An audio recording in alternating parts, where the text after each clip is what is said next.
உங்கள் favourite TV ஷோக்களை இனி miss பண்ண தேவையில்லை. ZEE5 இல் முற்றிலும் இலவசமாக காணுங்கள். இங்கேயும் எப்பொழுதும். பொண்ணுக்கு மாப்பிள்ளை வீட்ல இருந்து முகூர்த்த புடவை எடுத்து கொடுப்பாங்கல்ல. கரெக்ட், அதான பழக்க வழக்கம்.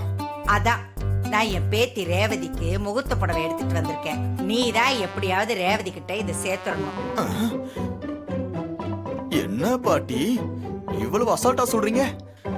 இது எப்படி என்னால பாசிபிள்? ஏன்பா முடியாது? வயசான என்னாலேயே இது முடியுதே.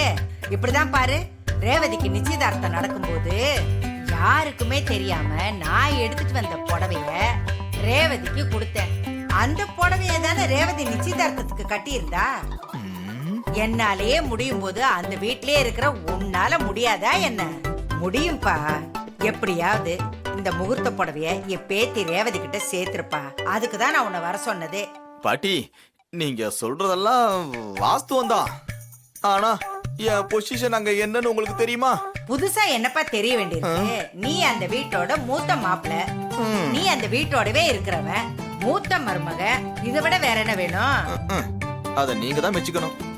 அங்க பீஸ் போன பல்புக்கு இருக்கிற மரியாதை தான் எனக்கு இருக்கு. ஆமா, அப்படிலாம் சொல்லாதப்பா. ஆட ஆமா பாட்டி, அந்த வீட்ல என்ன ஒரு லேடிஸ் கூட மதிக்கிறதே கிடையாது.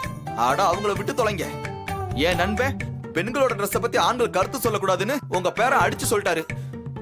நான் என்ன சொன்னாலும் கேக்குறது இல்லைன்னு அந்த வீட்டுல எல்லாரும் சேர்ந்து முடிவு எடுத்திருக்காங்க.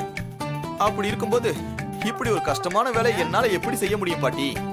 உன்னை நேரடியாவ செய்ய சொல்றேன்.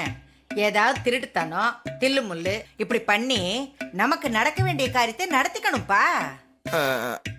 இருந்தாலும் அதெல்லாம் சரிதான் பாட்டி. ஆனா எப்படி செய்யறதுன்னு ஒரே திங்கிங்கா இருக்கு. என்னப்பா இதுக்கே யோசனை பண்ற? அப்புறம் எப்படி கல்யாணத்துக்கு உதவி செய்வ? அப்புறம் உனக்கு எப்படி 1000 ஏக்கர் நிலம் கிடைக்கிறது, நாட்டாமங்கிற பதவி எல்லாம் கிடைக்கிறது?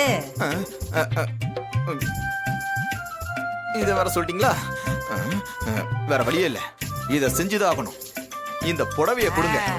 ரேவதி கிட்ட இந்த புடவைய சேர்க்க வேண்டியது என்னுடைய பொறுப்பு. கொடுத்ததாவே நினைச்சுக்கோங்க. இந்த பாட்டி சொல்றாங்க, இந்த மயில் வாகன செய்யறா. ஓகே சரி நாட்டாம. அப்ப நான் வரேன் பாட்டி. ஓகே பாட்டி. ஐயோ அப்பா, ஒரு வேலையை செய்ய சொல்றதுக்கு இவனுக்கு என்னெல்லாம் சொல்ல வேண்டியதா இருக்கு. எப்படியோ புடவை போய் சேர்ந்தா போதும். ZEE5 ஆப்பை டவுன்லோட் செய்து அனைத்து எபிசோடுகளையும் இலவசமாக பாருங்க.